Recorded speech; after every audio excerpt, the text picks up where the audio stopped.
The stars in the Kepler 442 system looked cold and distant as Ambassador Cathara stared out from the bridge of her ship. The Star Whisper was not a war vessel. It was built for peace talks and diplomatic missions, with smooth white walls and gentle curves that spoke of the Zephyrian way of life. Everything about her people was soft and peaceful, from their pale blue skin to their quiet voices. Cathara had spent 3 long months trying to make peace with the Corvan Federation. The talks had failed badly. The Corvans wanted war, not peace. They called the Zephyrians weak and useless. Now she was taking her small convoy of 5 ships back home to deliver the bad news to her government. The journey should have been safe. This part of space was supposed to be neutral territory. No, one was supposed to attack diplomatic ships here. But as Cathara watched the stars, she knew something was wrong. Her ship's sensors were picking up movement in the darkness ahead. "Ambassador," said Captain Yilnith from his seat at the ship's controls. His voice was shaking. "We have 12 ships coming toward us. They are moving fast." Cathara felt her heart sink. 12 ships was far too many to be a normal patrol. She moved to stand behind the captain's chair and looked at the screen showing the approaching vessels. The ships were dark and angular, built for hunting and killing. She recognized them immediately. "Vorthons," she whispered. The Vorthons were everything the Zephyrians were not. Where her people sought peace, the Vorthons brought war. Where her people built beautiful things, the Vorthons made weapons. They were tall and strong, with gray skin like stone and red eyes that burned with anger. They had been conquering worlds for over a century, turning peaceful planets into slave colonies, or burning them to ash. "Send a message to the escort ships," Cathara ordered. "Tell them to prepare for—" Her words were cut off as the space around the convoy suddenly filled with light. Bright red beams shot out from the Vorthon ships, striking the Zephyrian vessels. The energy weapons hit their shields with tremendous force. The Star Whisper shook like a leaf in a storm. "Shields are failing," Captain Yilnith called out. "We cannot take much more of this." One of the escort ships, the Moonbeam, was already in trouble. Smoke was pouring from its engines, and it was drifting helplessly through space. The other escort ships were firing back with their small defensive weapons, but their shots barely scratched the Vorthon hull armor. A new voice filled the bridge, coming through the communication system. It was deep and harsh, speaking in the common galactic language with a thick Vorthon accent. "This is Captain Vexthor of the Hunter Fleet Bloodfang. Zephyrian ships, you will surrender immediately. Lower your shields and prepare to be boarded. Resist and we will destroy you all." Cathara looked at her captain. Yilnith was a good officer, but he was not a warrior. None of them were warriors.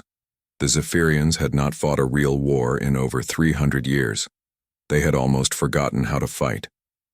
"What are our options?" she asked quietly. "We have none," Yilnith replied. His voice was full of defeat. "Their ships are too strong. Our weapons are too weak. If we try to run, they will catch us. If we try to fight, they will kill us."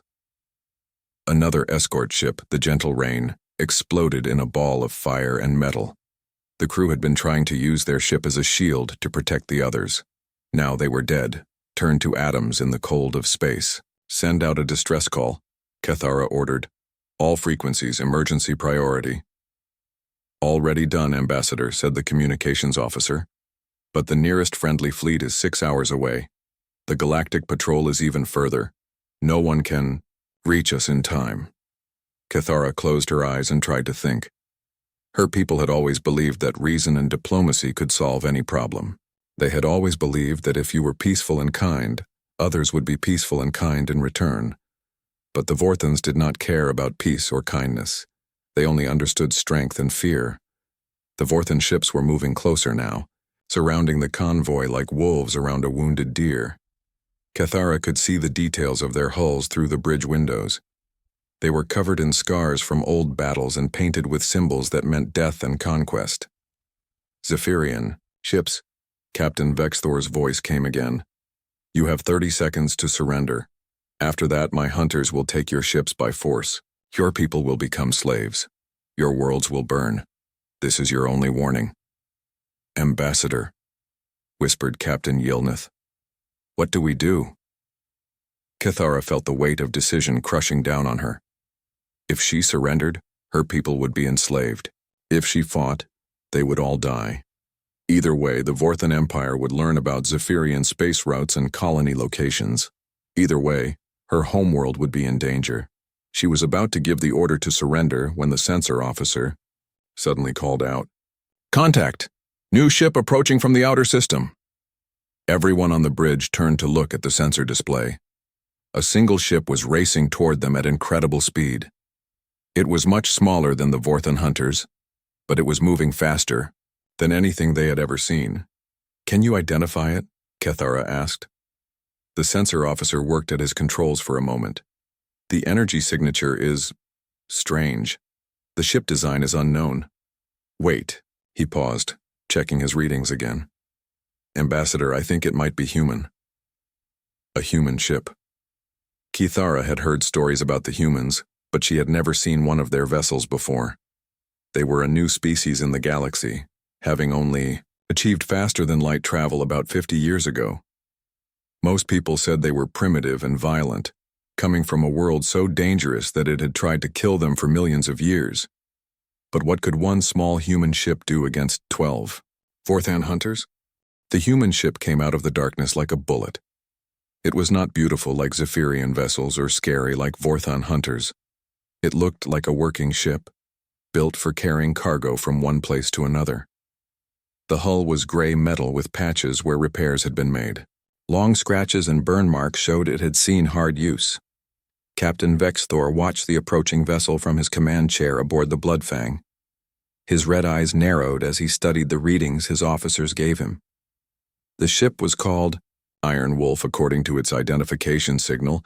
It was registered to Earth, the human homeworld.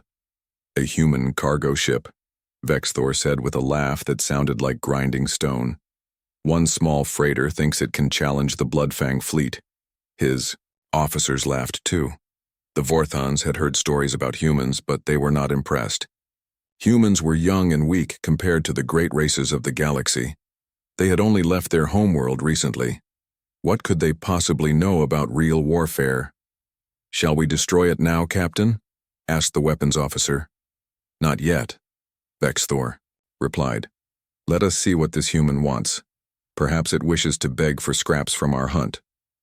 On the Star Whisper, Ambassador Cathara watched the human ship with growing hope and fear. Hope because any help was better than no help. Fear because she did not want more innocent beings to die for her people. "The human ship is hailing us," reported the communications officer. "Put it through," Cathara ordered. A new voice filled the bridge. It was calm and steady, speaking common galactic with a strange accent that made some words sound hard and sharp. "This is Captain Jake Morrison of the independent vessel Iron Wolf, Zephyrian convoy. Are you in need of assistance?" Cathara stepped forward to answer. "Captain Morrison, this is Ambassador Cathara. We are under attack by Vorthan forces. Please do not risk your ship for us. You should leave this area immediately." There was a pause. Then the human captain spoke again, and there was something in his voice that made Cathara shiver. It was not fear or anger, it was something colder. "Understood, Ambassador, I see the situation. Give me a moment to talk to these Vorthans." Before Cathara could respond, the communication channel switched. Now Captain Morrison was speaking to the entire area, his voice reaching every ship in the system. "Vorthan vessels, this is Captain Jake Morrison of Earth. You are attacking a peaceful diplomatic convoy in neutral space. This is against galactic law. I am ordering you to cease fire and withdraw immediately." The bridge of the Bloodfang fell silent. Then Captain Vexthor began to laugh again, louder this time. "Ordering us?" he said into his communication system. "Human, you are in a cargo ship. We are 12 hunters. You will leave now or we will add your wreckage to the debris field." "I gave you a lawful order," Morrison replied, his voice still calm. "You have chosen to ignore it. That makes you pirates and criminals. Last chance to reconsider." Vexthor's laughter stopped. No one had ever spoken to him like this. Lesser races begged or ran when they saw his fleet. They did not give him orders. "You dare threaten me?" Vexthor snarled. "I am Captain Vexthor. I have conquered 12 worlds. I have burned cities and enslaved millions. What are you, human? What makes you think you can stand against the Bloodfang fleet?" The response came immediately, and it sent a chill through every being who heard it. "I am Jake Morrison, formerly of the Earth Defense Force, 7th Colonial Marines. I fought in the Titan Wars, the Europa Rebellion, and the Asteroid Belt Campaign. I have killed more enemies than you have conquered worlds. And right now, I am the only thing standing between you and a very bad day." On the Star Whisper, Ambassador Cathara felt her breath catch. She had heard whispers about human military forces. Stories said they came from a world so dangerous that everything on it tried to kill everything else. A world where the native creatures had to fight every day just to survive. But she had thought these were just stories. Captain Vexthor was no longer laughing. He had conquered many worlds, but he had never heard anyone speak with such quiet confidence. The human sounded like he was discussing the weather, not facing 12 warships. "You are one ship," Vexthor said, trying to regain his composure. "We are many. Simple mathematics, human." "You know what your problem is?" Morrison replied. "You think this is about numbers. It is not. This is about will. This is about who wants to win more. And trust me, Vorthon, you do not want this as much as I do." The Iron Wolf was closer now, and the Zephyrians could see it clearly through their windows. It did not look like much. Just a battered cargo ship with some extra equipment bolted to its hull. But something about the way it moved through space reminded Cathara of a hunting cat she had seen once in a nature documentary. Calm and patient, but ready to explode into violence. "This is your final warning," Morrison continued. "Release the Zephyrian ships and withdraw from this system. Do this now, and you can go home to tell your friends about the day you met a human, and live to talk about it." Vexthor's patience finally broke. "Destroy the human ship," he roared to his fleet. "Show this primitive what happens when someone challenges the Bloodfang." 2 of the Vorthon hunters turned toward the Iron Wolf, their weapons charging with deadly light. Energy cannons that could punch through a battleship's armor swiveled to target the small cargo vessel. But something strange happened. The Iron Wolf did not try to run. It did not try to hide. Instead, it began to change. Panels along the ship's hull slid open, revealing weapons that definitely did not belong on a cargo freighter. The ship's engine signature suddenly spiked, showing power levels that should have been impossible for a vessel that size. "What is that?" whispered Captain Yilneth. Ambassador Cathara stared at the transforming ship and finally understood. "It is not a cargo ship," she said quietly. "It was never a cargo ship." Captain Morrison's voice came over the communication channel one last time, and now it carried the promise of violence. "You had your chance, Vorthon. Now you get to learn why smart species do not pick fights with humans." The Iron Wolf shed its disguise completely, revealing itself as a warship built for one purpose: killing other ships efficiently and without mercy. And somewhere in the back of her mind, Ambassador Cathara remembered an old saying from human culture that someone had once translated for her: "Never corner something meaner than you are."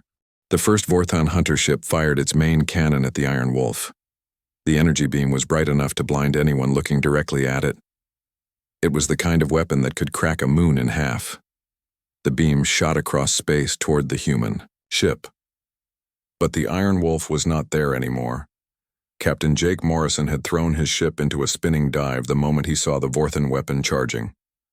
The energy beam passed through empty space, where his ship had been a second before. The Iron Wolf twisted and rolled like a living thing, moving in ways that should have torn it apart. "Impossible," Captain Vexthor snarled from his command chair. "No cargo ship can move like that." He was right. No cargo ship could move like that. But the Iron Wolf was not a cargo ship anymore. The fake hull panels had fallen away, showing the real ship underneath. It was lean and deadly, built for speed and killing. Every line of its design spoke of one purpose: war. Morrison's voice came over the communication channel, still calm despite the battle that had just begun. You gentlemen seem to have trouble hitting a moving target. Let me show you how it is. Done. The Iron Wolf spun around and fired back. But these were not the slow energy beams the Vorthons used. These were railguns, shooting metal slugs at incredible speed. The projectiles moved so fast they were invisible, striking the Vorthon ship before anyone could react. The hunter ship's shields flared and died. The metal slugs punched through the hull like paper, tearing into the ship's vital systems. Explosions bloomed along the vessel's length as power conduits overloaded and weapon systems failed.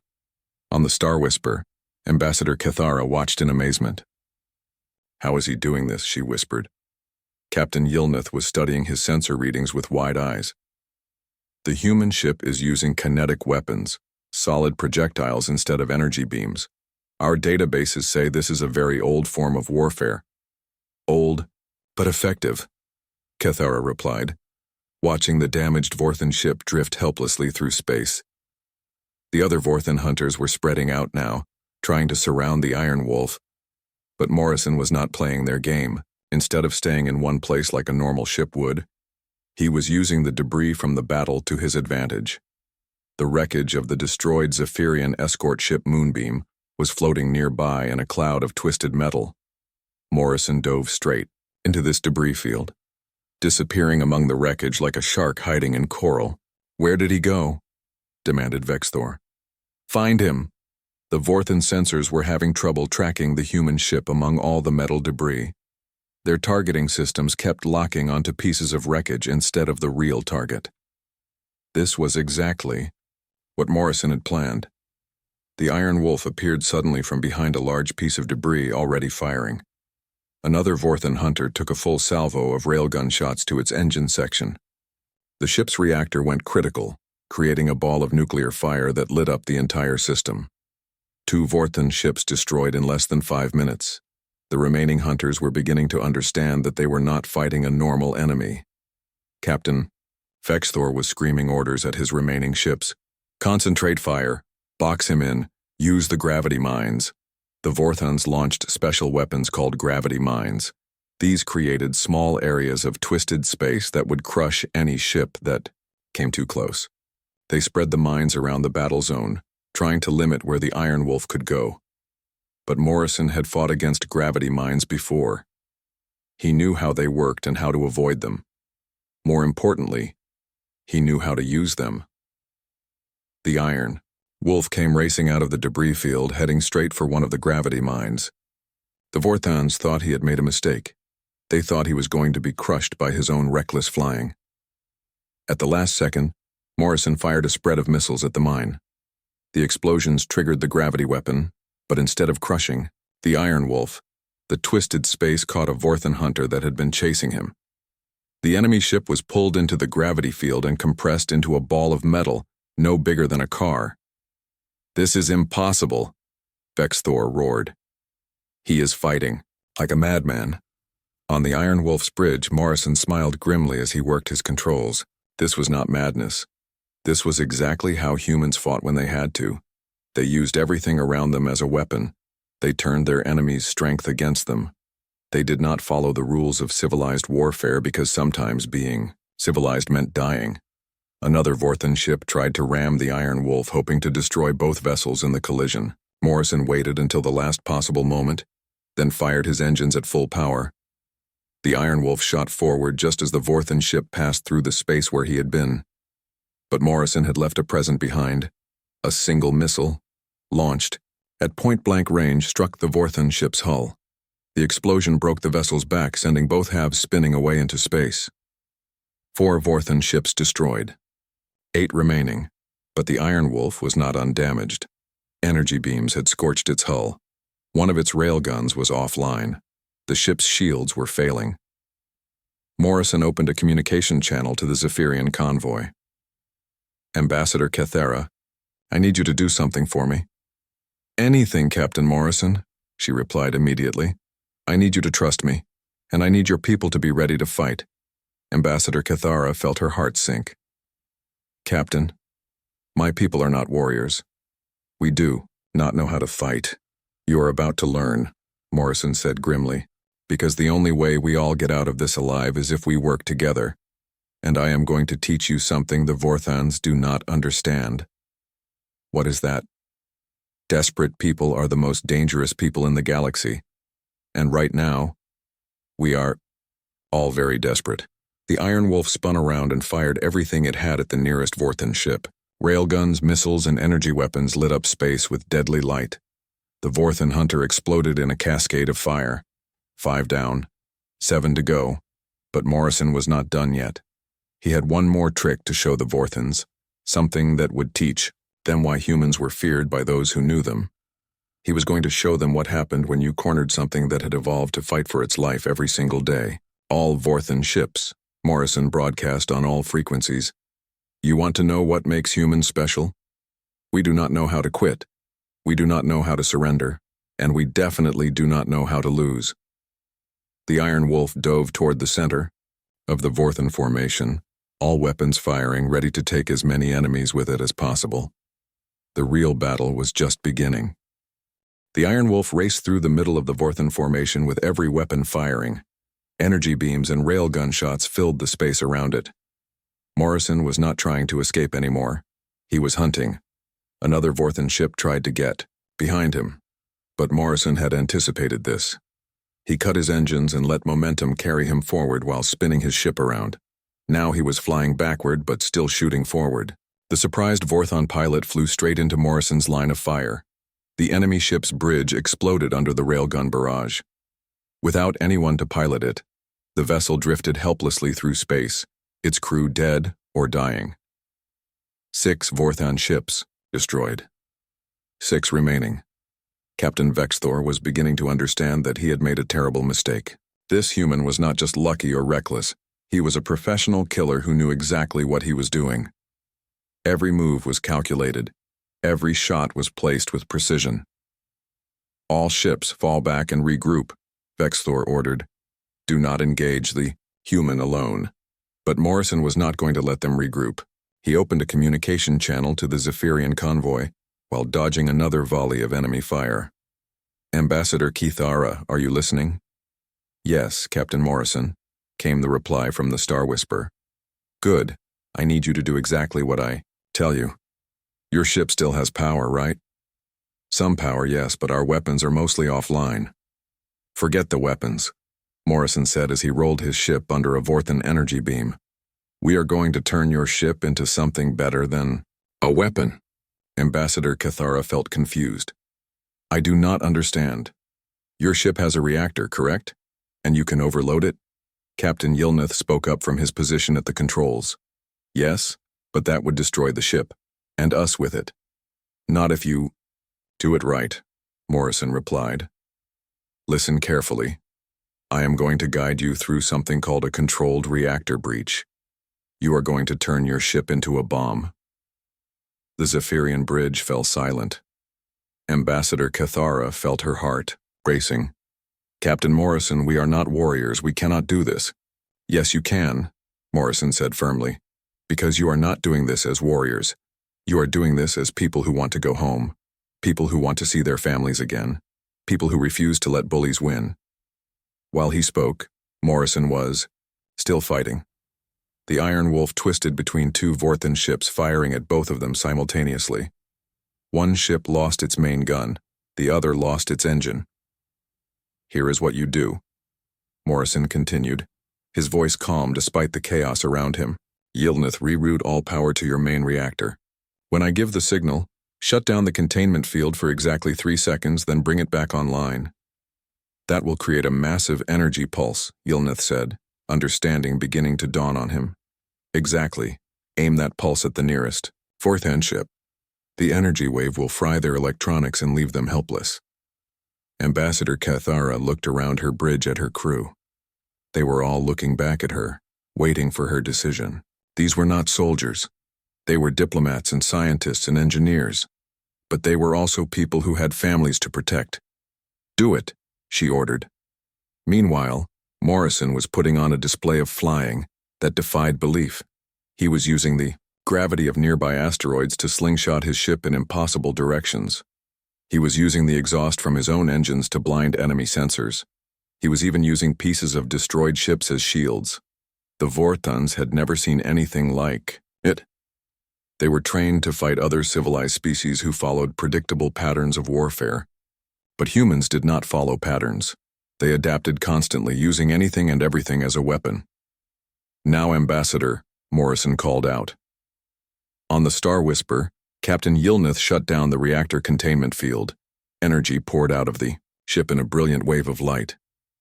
The pulse struck a nearby Vorthon hunter, overloading every electronic system on board. The enemy ship went dark, drifting helplessly through space. "It worked," Cathara gasped. "Good job," Morrison replied. "Now do it again. Target the ship on your left." As the Zephyrians prepared for another energy pulse, Morrison was dealing with his own problems. The remaining Vorthon ships were trying to box him in, using coordinated attacks to limit his movement. But Morrison had one more surprise for them. He began broadcasting on all Vorthon frequencies, filling their communication channels with noise. But it was not random noise. It was human music. Specifically, it was the war songs that human soldiers had sung for thousands of years. The effect on the Vorthons was immediate and terrifying. The music was wild and primal, full of drums and shouting voices. It spoke of battles fought in dark, places of warriors who would rather die than surrender. It was the sound of a species that had clawed its way to the top of the food chain on a world that tried to kill everything. Captain Vexthor tried to shut off his communication system, but Morrison had jammed the controls. The human war songs filled the bridge of every Vorthon ship, getting into the minds of warriors who had thought they knew what fear was. "What is this noise?" demanded one of Vexthor's officers. "It is psychological warfare," Vexthor replied, but his voice was shaking. "The human is trying to break our spirits." And it was working. The Vorthon pilots were making mistakes, hesitating at crucial moments. The music was reminding them of every story they had ever heard about humans. Stories about a species that came from a death world. Stories about creatures that fought their own planet for millions of years and won. Morrison used their confusion to his advantage. The Iron Wolf struck like lightning, destroying another crippled Vorthon ship with a perfectly placed missile strike. 7 ships destroyed. 5 remaining. The Star Whisper fired another energy pulse, disabling a second Vorthon hunter. Now there were only 4 enemy ships left that could still fight. "Captain Morrison," Ambassador Cathara called over the communication system. "What do we do now?" Morrison's reply was grim, but determined. "Now we finish this, and we make sure the survivors remember what happens when you attack peaceful people." The Iron Wolf turned toward the remaining Vorthon ships, all weapons ready. But Morrison was not done teaching lessons yet. He was about to show them the most important thing about humans. They never gave up. No matter how bad things looked, no matter how many enemies they faced, humans kept fighting until the very end. And sometimes, just sometimes, that was enough to win. The final phase of the battle was about to begin. The 4 remaining Vorthon ships pulled back to form a defensive line. Captain Vexthor was no longer thinking about conquest or glory. He was thinking about survival. Half of his fleet was destroyed or disabled by a single human and some peaceful aliens who had learned to fight in the space of minutes. "All ships concentrate fire on the human vessel," Vexthor ordered. "Ignore the Zephyrians, the human is the real threat." But Morrison was not going to make it easy for them. The Iron Wolf was darting between the disabled Vorthon ships, using them as cover. Every time the enemy tried to get a clear shot, Morrison would duck behind another piece of wreckage. "You cannot hide forever, human," Vexthor broadcast on all frequencies. Morrison's reply came back immediately, and there was something like laughter in his voice. "Who says I am hiding? I am hunting." The Iron Wolf suddenly shot out from behind a drifting Vorthon hulk, all weapons firing. But instead of targeting the ships, Morrison was aiming at something else. His railgun struck the reactor of one of the disabled Vorthon vessels. The explosion was enormous. The chain reaction tore through the ship's hull and spread to 2 other nearby wrecks. In seconds, the space between the Iron Wolf and the remaining Vorthon ships was filled with expanding balls of nuclear fire. When the light faded, Morrison was gone again. But now the Vorthons were blind, their sensors overloaded by the radiation from the explosions. "Where is he?"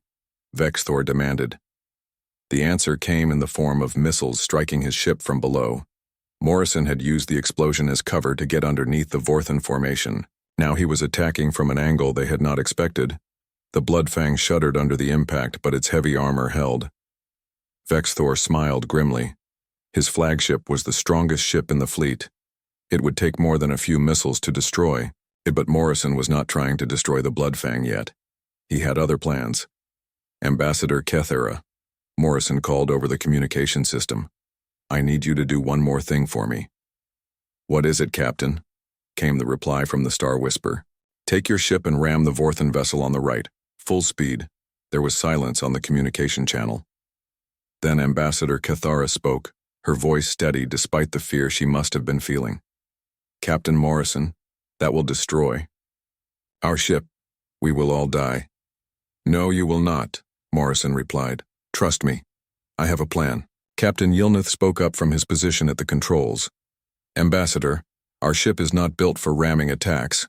We are not warriors. Today you are, Morrison said firmly. Today you are people who refuse to be victims. Today you are heroes.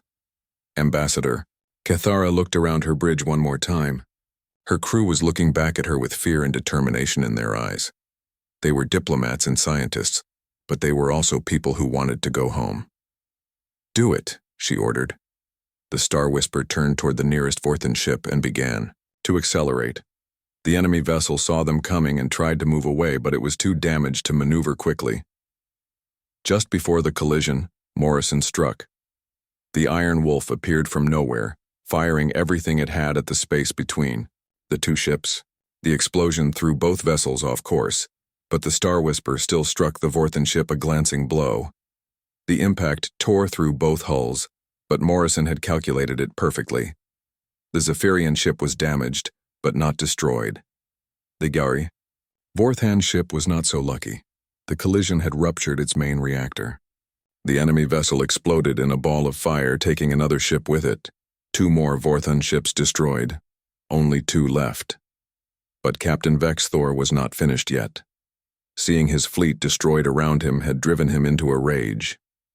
The Bloodfang turned toward the damaged Star Whisper, preparing to ram the Zephyrian ship and destroy it completely. If I am going to die, Vexthor snarled, I will take some of you with me. The massive Vorthan flagship accelerated toward the helpless Zephyrian vessel. Ambassador Kethera watched death approaching through her bridge windows and felt strangely calm. She had done her duty. She had fought back against the bullies. But Morrison was not going to let her die. The Iron Wolf threw itself between the 2 ships, taking the full force of the collision. The impact nearly tore the human vessel in half, but Morrison had one last surprise. As the ships crashed together, he triggered every explosive device on his ship. The combined explosion destroyed both the Iron Wolf and the Bloodfang in a burst of light that could be seen from 3 star systems away. Captain Vexthor and his flagship were gone, turned to atoms in the cold of space. Ambassador Kethera stared at the expanding cloud of debris where the brave human had sacrificed himself to save her people. Tears ran down her face as she realized that Jake Morrison was dead. But then her communication officer called out in excitement. Ambassador, I am receiving a signal. From where? She asked. From an escape pod. Someone survived the explosion. A small pod was drifting away from the wreckage, its emergency beacon flashing. Ambassador Kethera smiled through her tears as Morrison's voice came over the communication system. This is Captain Morrison. Sorry about the fireworks, but that seemed like the best way to deal with the situation. Anyone need a ride home? The last 2 Vorthan ships, seeing their commander dead and their fleet destroyed, turned and fled into deep space. They would carry word of this battle back to their empire. They would tell stories about the day a single human and some peaceful aliens destroyed an entire hunter fleet. As rescue ships arrived to help the survivors, Ambassador Kethera spoke privately with Morrison over a secure channel. Captain, how can we ever thank you? She asked. You do not need to thank me, Morrison replied. You just need to remember something. Bullies only win when good people do nothing. Today you proved that even peaceful people can fight when they have to. Will we see you again? Kethera asked. Morrison was quiet for a moment. Maybe. The galaxy is a big place, but it is also getting smaller. Humans are spreading out, exploring new worlds, meeting new people. Some of us are traders, some are explorers, and some of us are people like me. What kind of person are you, Captain Morrison? I am the kind of person who shows up when someone calls for help. I am the kind of person who believes that bullies should not be allowed to win. And I am the kind of person who will always answer a distress call no matter how dangerous it might be. Morrison paused, then continued. Tell your people something for me, Ambassador. Tell them that humans do not abandon their friends. Tell them that if they ever need help again, all they have to do is call. We will come. As the rescue fleet escorted the survivors to safety, word of the battle began to spread throughout the galaxy. The story grew with each telling, but the basic facts remained the same. A single human had appeared when peaceful aliens were in danger. He had fought impossible, odds and won. He had taught the victims to fight back against their oppressors. And somewhere in the darkness between the stars, other humans were listening to the story and nodding in approval. The galaxy was about to learn what Earth had known for millions of years. Never pick a fight with something that evolved to survive on a death world. And never, ever threaten someone a human has decided to protect. The message had been sent. The response was coming.